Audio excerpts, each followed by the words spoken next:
dapat pengampunan Allah. Hanya seorang datang ziarah baca Yasin, seluruh ahli makbarah dapat pengampunan. Berikutnya, buat dia yang baca, dia dapat pahala sejumlah ahli kubur itu. Allahumma sholli. Saya kubur ini tidak saya hafal. Siapa yang tinggal pertama, siapa yang makam saya hafal. Tapi dia yang hari ini rajin membaca, maka niscaya akan dapat pahala sebanyak orang yang telah dimakamkan. Saya, anakku sekalian, tahadus binikmatillah. Masih saya bayang, mungkin masih SD.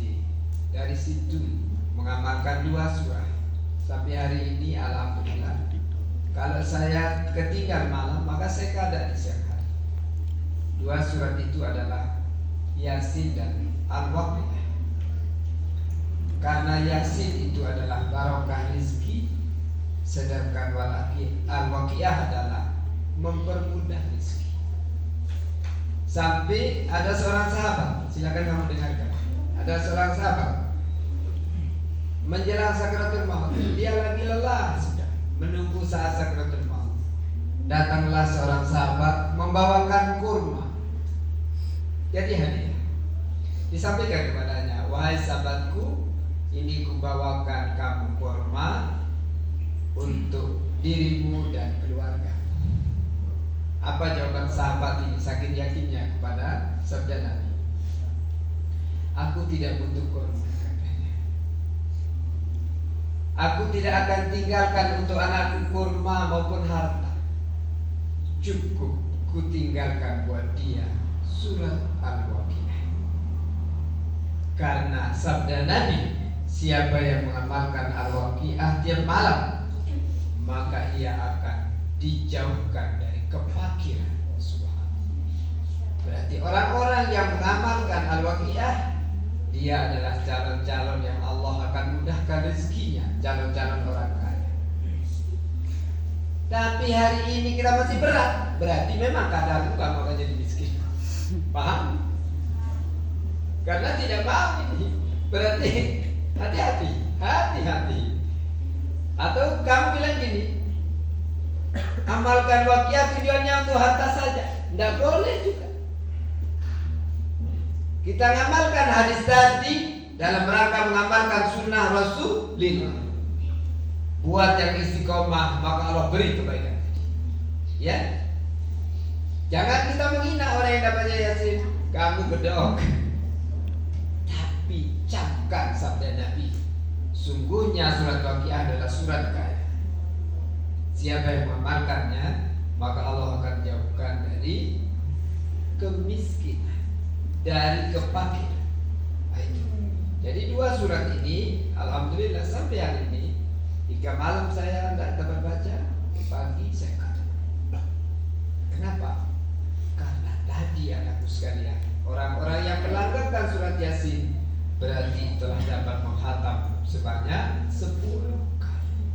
Berapa pahala menghatam 10 kali Al-Quran? Kalau ada orang sakit, yang dibacakan biasanya apa? Yasin. Kalau ada acara syukuran, Yasin. Kenapa? Karena itulah mulianya Yasin tadi. Makanya Yasin itu adalah punuknya Al-Quran. Al-Baqarah itu punuknya Al-Quran, Al-Baqarah. Sedangkan Yasin itu jantungnya Al-Quran. Berarti kalau hidup tidak ada jantungnya, sama dengan mati. Berarti yang tidak pernah mengamalkan Yasin sama dengan mati hidupnya, walaupun dia masih berjalan darah. Ya, karena tidak ada jantungnya. Hidup tapi tidak hidup. Nah, jantungnya manusia kan pusat hidupnya. Kalau jantungnya udah tidak bergerak, dead. Ya dah, innalillah. Tinggal kita siapkan kurbatan. Ya. Berarti kalau kita tidak mengamalkan Yasin, berarti sama dengan tidak punya jantung. Astagfirullah. Itu fadilah surat Yasin. Jadi mudah-mudahan kita bisa istiqomah tiap malam bersama.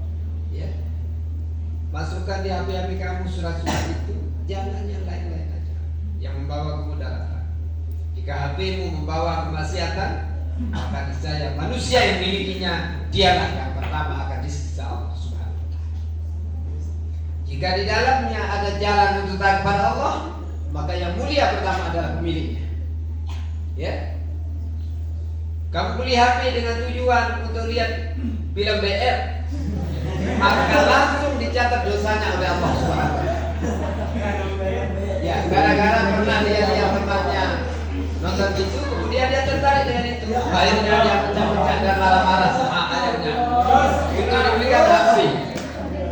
Begitu dibelikan HP, maka yang dia dapat pertama adalah dosa dari Allah. Jadi itulah niat ya. Itu niat. Ini dengar.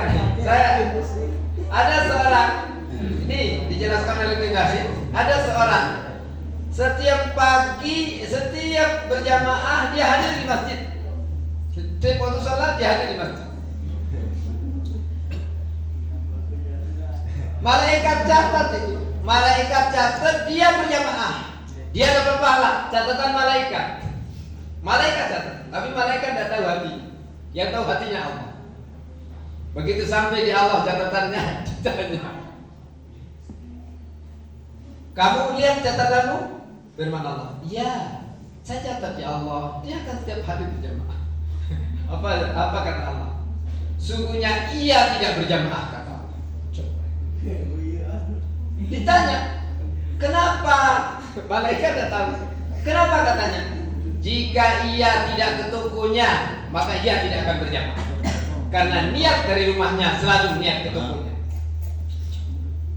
Jadi pergi itu ke toko dulu, sambil toko jemaah. Maka sambilan berjamaahnya Allah baca. Astagfirullah. Astagfirullah. Nih, hati-hati nih ya. Ada seorang lagi nih, biar jelas.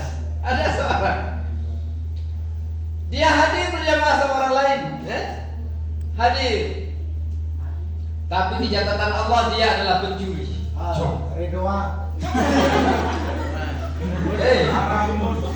Dia hadir berjamaah zikir sama orang, di catatan Allah pencuri.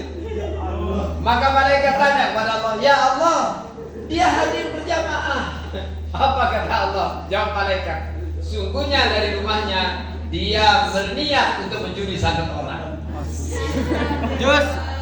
Dari rumahnya dia niat mencuri sandal orang, maka bukan pahala jemaah dicatat, yang dicatat pahala niatnya tadi mencuri. Astagfirullah. Sesungguhnya dia telah meniatkan. Coba, Allahumma sholli ala sayyidina. Hati-hati anakku ya, hati-hati. Betapa penting niat ini ya. Oke, baik. Sekarang ada yang ingin saya sampaikan ini. Yang kemarin yang udah dapat rekom PIP